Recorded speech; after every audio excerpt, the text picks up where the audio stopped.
Amigos, bom dia.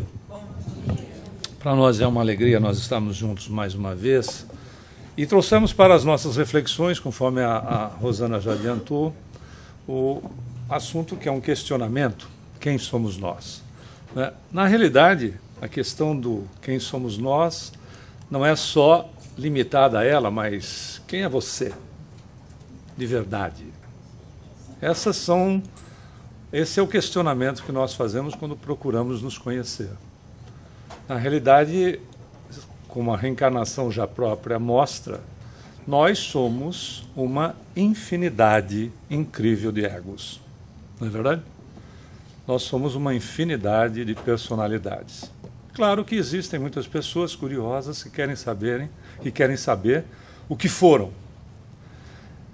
O importante, não descartando a questão da terapia regressiva de vida passada, que sem sombra de dúvida, trabalhando com poucos profissionais, mas muito sérios, tem auxiliado muitas criaturas, no sentido de descobrirem problemas traumáticos, situações que são por vezes insolúveis e não estão relacionadas nessa mesma existência, se bem que nós precisamos notar que numa reencarnação nós podemos ter traumas em períodos onde o registro como recordação objetiva não esteja claro em nossa existência atual, mas ela pode ter acontecido.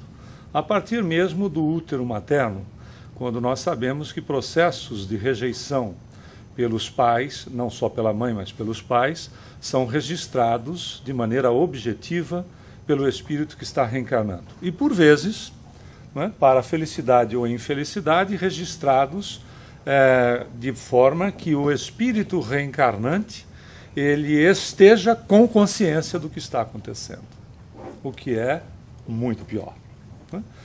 Muito pior no sentido de que, por vezes, se nós analisarmos, quem de nós aqui, das famílias aqui presentes, tem uma Madre Teresa de Calcutá reencarnada como filha, um Chico Xavier reencarnado como um filho, um João Paulo II como filho, um Masaharu Taniguchi, e esses outros exemplos que são verdadeiras alavancas para todos nós de evolução. Quem de nós? Poderemos ter um caso ou outro, mas nós sabemos que, regra geral, nós estamos numa condição evolutiva muito semelhante, não igual, porque não somos iguais, somos semelhantes. E, por vezes, nós vamos encontrar esta criatura sofrendo um processo de rejeição, qualquer coisa, com um certo grau de consciência, podendo, inclusive, ao reencarnar, dependendo da condição do espírito, manter esta consciência. Tanto é que nos surpreendemos quando da infância, até mais ou menos os 3, 4 anos de idade, onde determinadas crianças fazem perguntas ou dão respostas em certos instantes para adultos, como se fosse efetivamente um adulto com quem nós possamos estar falando. Isto é alguma genialidade? Não. É o espírito entrando na condição da sua personalidade anterior e tendo até o período de 3 e 4 anos de idade, mais ou menos. E por que esse período?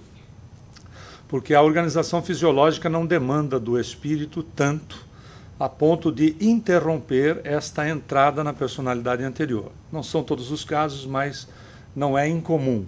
E ele dá respostas, então, como se fosse um adulto, ou faz perguntas como um adulto. E depois, dos 3, 4 anos, pouco mais, um pouco menos, isso não importa a questão de tempo, porque ela não é fixo para as pessoas, o corpo físico, ou seja, vai exigindo do espírito cada vez mais, neutralizando a condição de suas recordações. Então, o importante diante dessa questão de quem sou eu, não é muito se eu não tiver na necessidade de fazer uma terapia, seja de que natureza for. A simples curiosidade já levou pessoas a sofrerem danos consideráveis. Nós mesmos tivemos oportunidade de acompanhar um caso mais de perto. Este trauma, o terapeuta não sabia o que fazer. Aí a pessoa passou a ter 2, e não 1 para lidar. Ela disse assim: "Você não quer canjica?"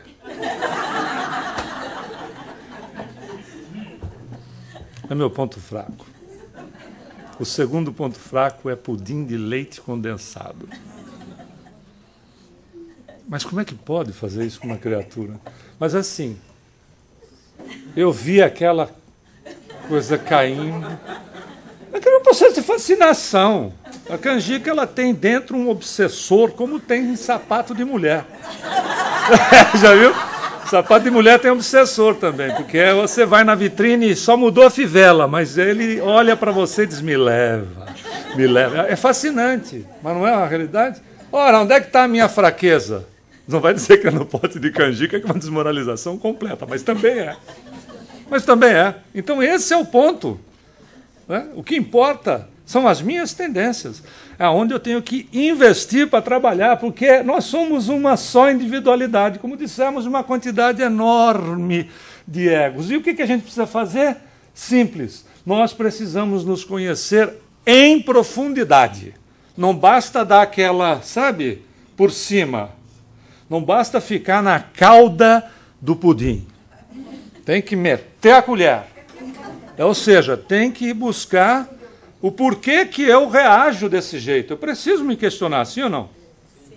Se o indivíduo me fecha o meu veículo na I-95 e eu reajo de uma maneira que depois eu não me conheço, não me reconheço, onde é que está esta criatura, esse bárbaro, esse viking, que de repente surge de dentro de mim? Aonde está? Não é verdade? Ele está no momento? Não, ele está aqui. É a mesma coisa, pessoal. Outro dia nós estávamos assistindo uma palestra do professor Karmal. Ele não é espírita, né? Ele é um professor na USP, etc. E ele tem uma quantidade enorme de vídeos. E ele falava a respeito da questão da corrupção. Ele disse assim, da onde surgem as criaturas que são corruptas? Eles não vêm de Marte. Né? Eles não caem do céu. Eles saem do meio de quem? Do povo. Que parte do povo tem aquele tipo de tendência. Não é verdade? Senão eles não estariam lá. Simples assim. Então, na hora que esse viking surge, porque o sujeito fechou meu carro e nada aconteceu, surge, onde é que está esse cidadão ali? Veio de Marte? Eu dei passividade para um espírito e aí ele passou a se comunicar? Então, não. Eu posso até ter associações com espíritos que até me estimulem, tanto para um lado quanto para o outro. Tudo depende, né, de quem eu procure como companhia. Né? Semelhante sempre irá atrair semelhante. O que eu preciso tomar cuidado, se eu estou diante de uma realidade dessa natureza, né, de muitos egos, o que eu preciso tomar cuidado é para que a minha situação não permita, não é, que essas experiências todas não aflorem, porque estão todas no meu inconsciente profundo, ou no subconsciente profundo, se preferirem, não aflore e eu não seja, não participe de companhias que não me trazem benefício. Eu preciso de companhias que estejam me trazendo benefício e eu seja para elas também um elemento que possa beneficiar outros através do exemplo. Claro que ninguém vai precisar de atestado de santidade, mas é uma questão de externar. Falamos tanto em transição planetária, e a gente pode acessar uma palestra de Divaldo, entre outras, né, uma palestra de Divaldo sobre a transição planetária, onde, na verdade, é uma entrevista da FebNet. Você encontra na FebNet no YouTube. E há uma questão feita para o Divaldo, muito interessante, nós colocamos até no nosso Facebook hoje, dada a importância, a 1 minuto e meio, no máximo. E aí há uma questão feita para o Divaldo a respeito de transição planetária, se a questão da degradação moral existente no planeta hoje, ela já está no fim. Ele disse que os amigos espirituais, os mentores, disseram que não existe está no fim. Pode ir muito mais profundo ainda. Né? E o que vai fazer uma mudança? O que vai fazer a mudança? Os outros vão mudar? Não, nós temos que ser os elementos de mudança, sem que tenhamos que experienciar a dor para fazer com que elas aconteçam. Não é verdade? E é essa situação que vai nos promover o processo do autoconhecimento. Quem disse isso? Um deles, 2.500 anos atrás, ou seja, 500 anos antes de Cristo, vai falar a respeito, que é o Sócrates, que já é conhecido de nós, quando ele, no templo de Apolo em Delfos, ele, no pórtico, existia uma frase que dizia: homem, conheça-te a ti mesmo. A necessidade dessas inquirições pessoais. E outro que veio, né, e nós conhecemos muito bem, há 2.000 anos atrás, que disse: conhecereis a verdade, e a verdade vos libertará. Aonde está a verdade? Foi a pergunta que Pôncio Pilatos fez para ele. E ele ficou calado. Porque a verdade sempre esteve, sempre estará no íntimo de cada um de nós. Porque se somos filhos e filhas de Deus, oriundos dele, temos impresso em todos nós as condições de natureza divina. Por isso que ele disse: vós sois deuses. A verdade, o andar nesta ou naquela direção, por opção e livre-arbítrio, que é questão de justiça, está inserido em nós. Até porque você ama, não por decreto. Nós não amamos, nós não perdoamos por decreto, nós não somos bons por decreto. Nós amamos, perdoamos e somos bons por exercício. Porque a essência tem que existir em nós. Se não existe, não dá para colocar para dentro, de fora para dentro. Ou seja, não dá para eu comprar amor, não dá para eu comprar perdão, não dá para eu comprar bondade. É um exercício pessoal. E a decisão está em cada um. Quanto mais consciência, muito maior nível de conhecimento, muito mais capacitação para exercitar qualidades. Quando a gente conhece a verdade, a gente se liberta de quem? De nós mesmos. Dos nossos preconceitos, dos aspectos que são contrários à nossa felicidade. Porque nós não reencarnamos para pagar. Nós não reencarnamos para sofrer. Nós reencarnamos para exercitar o quê? A felicidade, a capacidade de ser feliz e de fazer o outro. Não que há velho discurso, não é? De que quando eu me casar com fulano, ele me fará feliz. Essa é a maior mentira do mundo, porque o fulano não é um pacote, ou a fulana não são pacotes de felicidade que nós abrimos. Felicidade é um processo de construção interior, de exercício constante. Exatamente. E quando Jesus diz a felicidade, quando nós encontramos felicidade não é deste mundo, não, as pessoas acreditaram que nós teríamos que reencarnar para viver, não é, num vale de lágrimas. Negativo. A relação da questão da felicidade não ser desse mundo está exatamente relacionada com as condições do apego. A felicidade não pode ser desse mundo quando eu coloque a minha felicidade no corpo bonito que eu tenha, por exemplo, 61 anos com um corpinho de 61 anos, já aumentei um. Já aumentei um. Até o ano passado era 60. Mas é uma realidade. No corpinho que eu tenho, malhado ou não, na namorada, no namorado novo, bacana, na casa nova, no carro novo, no dinheiro no banco, etc. Quando eu amarro a minha felicidade, que é fake, em aspectos do mundo, eu ficarei infeliz. Por quê? Porque é lógico. A matéria dele deteriora, o dinheiro, de repente, pode acontecer um problema qualquer e eu perdê-lo. O corpinho, infelizmente, o tempo passa. Não é verdade? A minha esperança é exatamente a reencarnação, porque na próxima eu vou vir com um Elvis Presley. Vai ter cabelo para tudo quanto é lá. Mas é uma realidade. É uma realidade.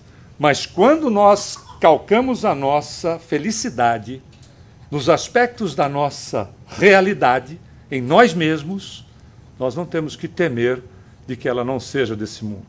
Porque nós podemos estar no melhor castelo, no melhor palácio, e sermos miseravelmente infelizes. E podemos estar, por vezes, numa choupana e sermos maravilhosamente felizes. É uma questão de encontrar em nós mesmos o que disse Jesus. Está tudo em Jesus, viu, pessoal? Não tem novidade nenhuma. Está tudo lá em Jesus. O reino dos céus está aqui. E se a hora que nós vamos nos conhecendo, ele vai tomando espaço e nós podemos estendê-lo para o semelhante. Querem ver como a gente se conhece? O Hermínio Miranda traz uma proposta, inclusive no livro dele, Alquimia da Mente, que a gente registrou aqui, se você quiser depois estudar essa obra, vale a pena. Ele vai colocar até para nós, em matéria de conhecimento espírita, o quanto nós estamos avançando sem privilégios, porque quem conhece mais é mais responsável.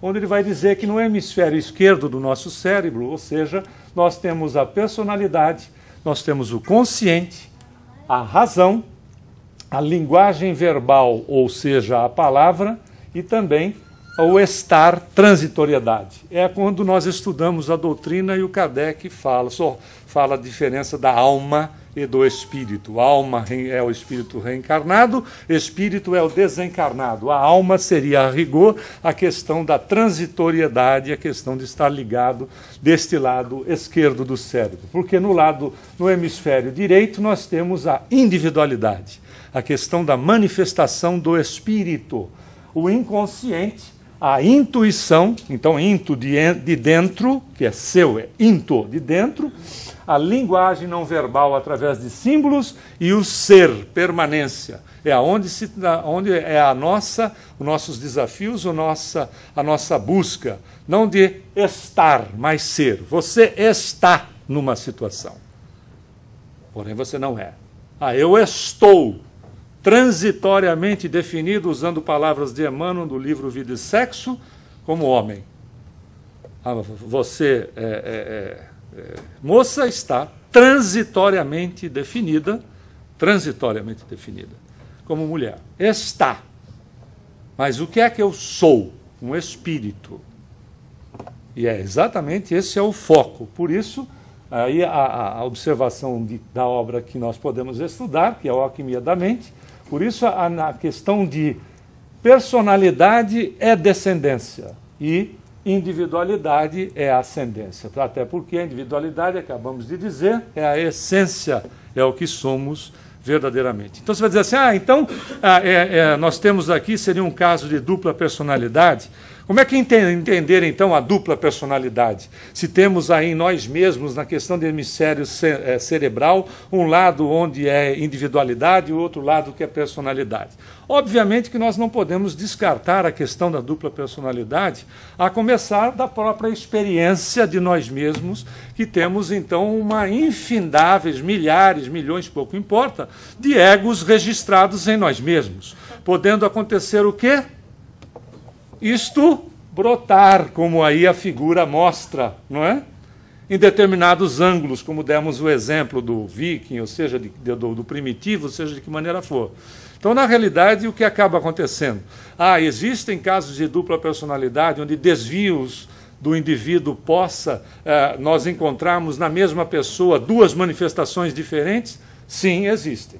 Baseados no quê? Baseados na simples condição dos registros reencarnatórios que podem estar funcionando até mesmo como traumas. Então, às vezes, nós encontramos em criaturas que são atendidas por problemas, por vezes, considerados psiquiátricos, que são classificados, aonde você tem um indivíduo que se manifeste, de repente, como uma pessoa, está como uma pessoa comum e, por vezes, tem atitudes de um soberano.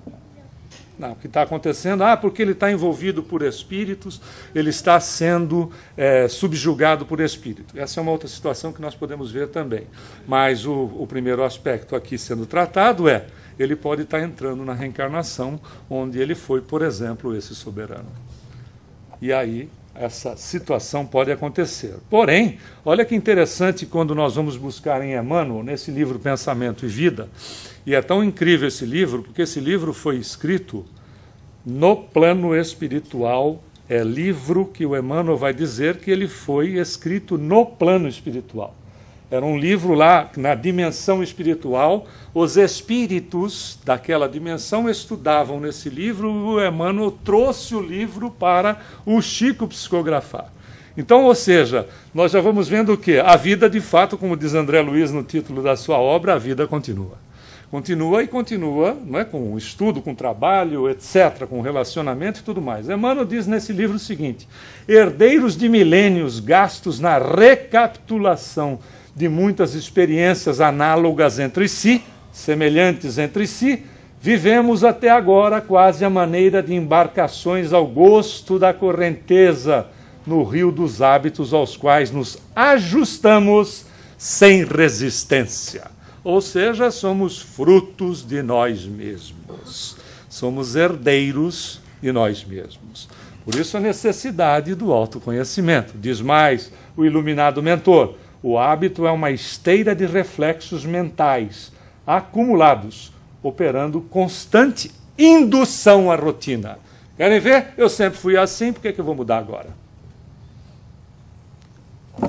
Não seja muito sincero com a pessoa quando você ouvir isso. Se for você, saia daqui e pense a respeito. Você sempre foi assim? Sempre. Não vai mudar, meu nego? Não. Então você vai sofrer. Ok? Porque existe um elemento que se chama dor. E ela é como apertar parafuso. Você nunca aperta tudo, senão espana. Então você dá um apertão. Fala graças a Deus, miserável. Não fala. Você aperta mais um pouco. Quando ele diz graças a Deus, você solta. Você solta, mas você faz o seguinte: você solta e já dá mais um apertão. Não é? Ah, mas a vida... Eu continuo insistindo em ficar fora do meu eixo. O nosso eixo é o quê? O equilíbrio.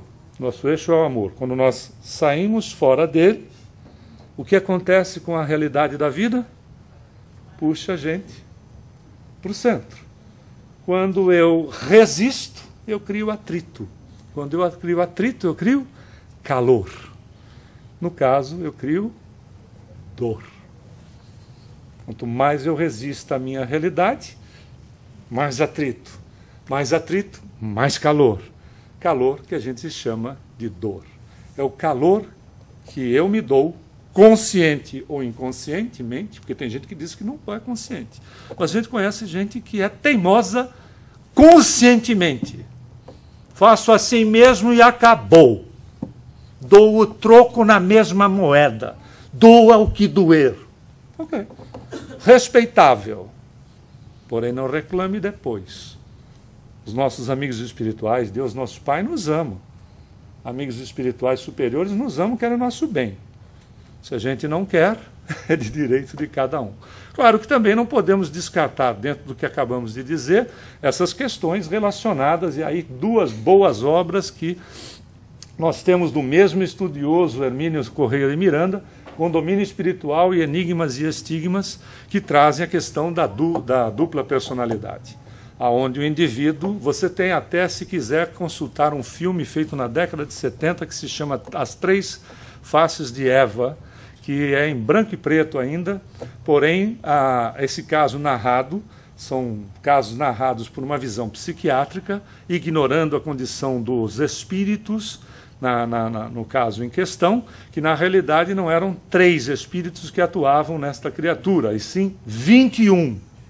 E você encontra as observações nesta primeira obra, Condomínio Espiritual, que é estudado aqui no KSSF em aulas regulares e que vale a pena você se inscrever num dos cursos se você ainda não o fez, para estudar. Estudar Espiritismo é estudar os espíritos, e estudar os espíritos é estudar a quem? A nós mesmos. Não é verdade? É nos conhecer, é um trabalho de autoconhecimento. E ele vai trazer esta situação dizendo o seguinte, que vários espíritos se serviam da criatura, subjugando-a e se apresentando com personalidades as mais diversas, que em psiquiatria eles disseram que fundiram essas personalidades, ou seja, mas depois da fusão da personalidade, que disseram que tinham feito, a pessoa continuou se manifestando em várias ocasiões, com personalidades completamente diferentes, e não era o caso anterior que nós expusemos, por isso que trouxemos aqui, né, também esta observação, que ela é válida.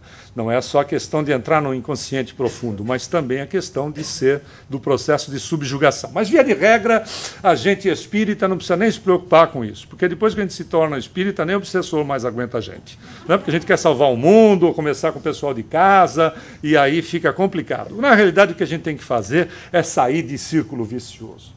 Já aqui trouxemos como proposta de outras oportunidades. É exatamente sair deste círculo automatizado, que é de reencarnar, não cuidar de si mesmo, passar o tempo na existência, achar que está numa colônia de férias, adormecidos na indiferença em relação à necessidade própria e do próximo, pensar só na vida no bem-estar da vida terrena e também reencarnar. Por isso que Emmanuel diz, saem do berço e vão para o túmulo, saem do túmulo e vão para o berço, sem ter qualquer noção do que esteja acontecendo. Um processo automatizado, onde a evolução existe, existe, mas você pode pegar e evoluir um tantão assim, você evolui um pinguinho assim e vai continuando do mesmo jeito, não é? Aos trancos e barrancos. Para que isso, se um indivíduo de hoje, como nós, somos criaturas extremamente conscientes, de uma inteligência que é brilhante, cujo desenvolvimento nos últimos 50 anos nós tivemos que esperar séculos. E a partir de agora, pessoal, a cada 10 anos você não vai se reconhecer. Em matéria de evolução, sob todos os sentidos, inclusive de natureza pessoal. Veja o que você é hoje e perceba o que você era há 5 anos atrás. Não precisa ser 10, há 5 anos atrás. Quantas coisas mudaram, o nível de informação que nós temos, o que nós podemos ter de formação sobre aquilo que as oportunidades da vida nos apresentam. Condição prática.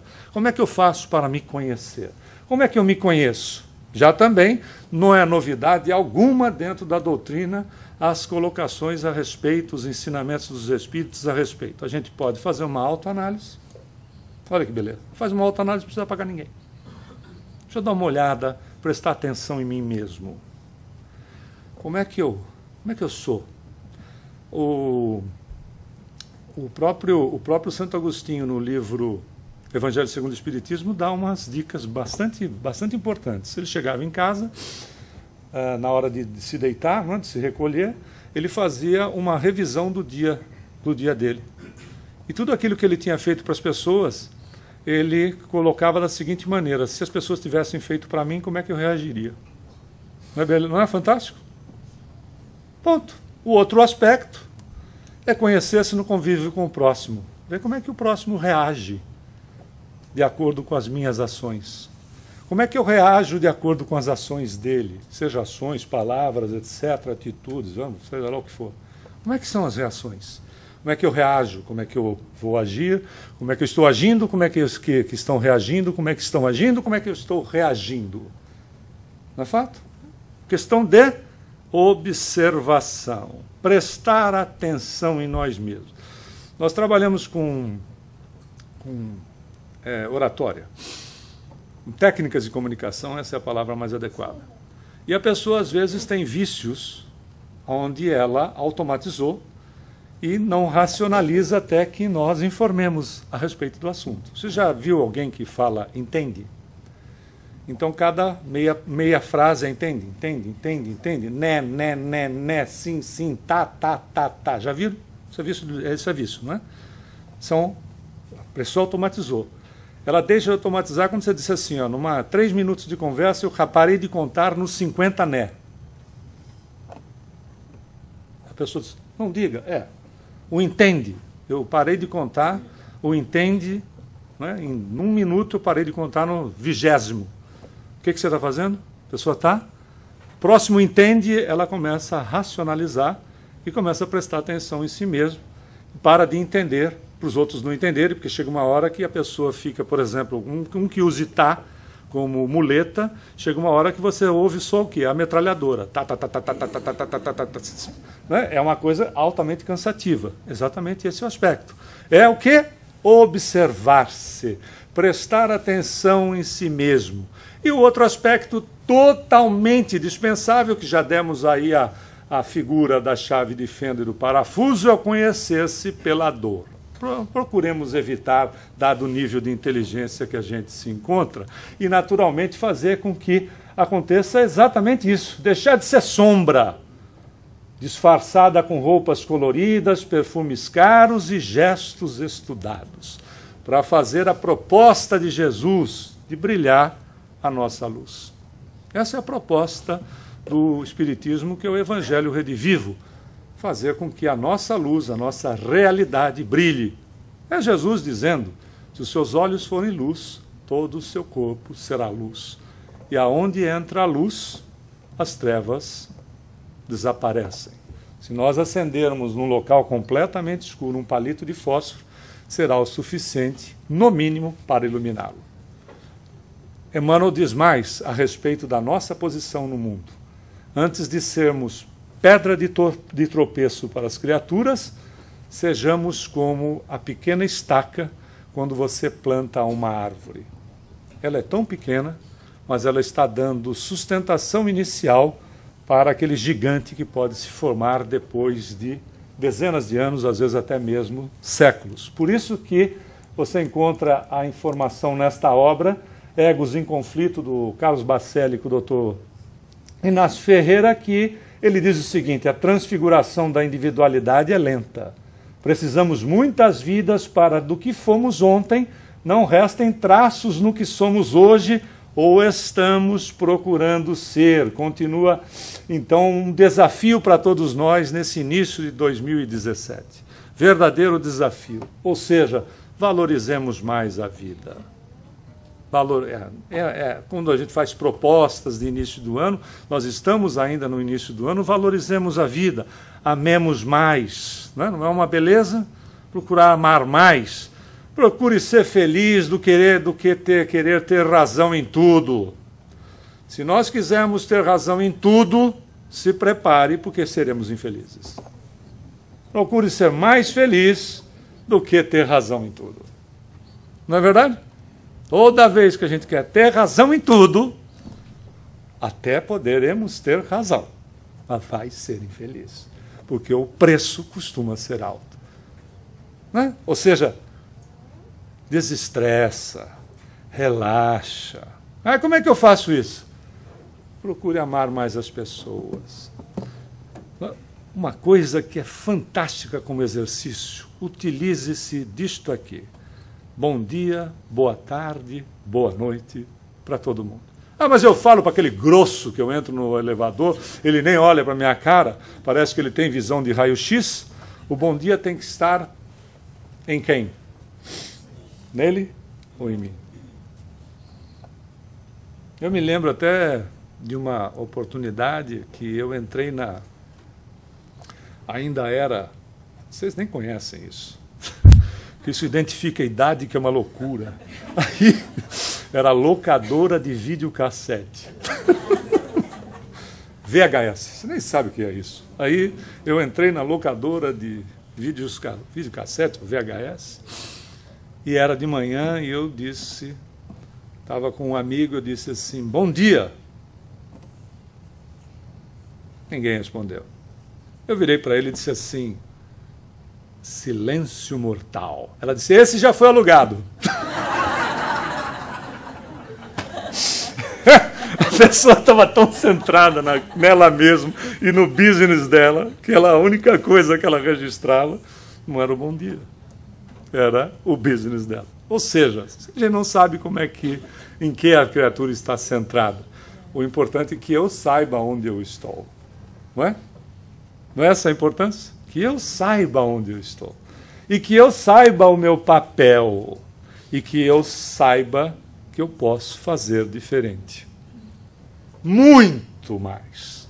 Eu posso fazer muito mais. Por isso, 1 minuto a mais neste corpinho que Deus nos deu, não importa em que condição, rico, pobre, feio, bonito, novo, velho, gasto, não gasto, não importa em condição, é sempre muito valioso para nós como espíritos, porque muito provavelmente, talvez hoje, para muita gente, tomara que não seja para a gente, seja o dia mais importante de sua atual existência. Não é? E para desencarnar, como dissemos ontem para os amigos e amigas que estavam aqui conosco no estudo do Evangelho, basta que nem instalou. Basta que nós estejamos encarnados. É muito frágil a vida, não é? É muito frágil.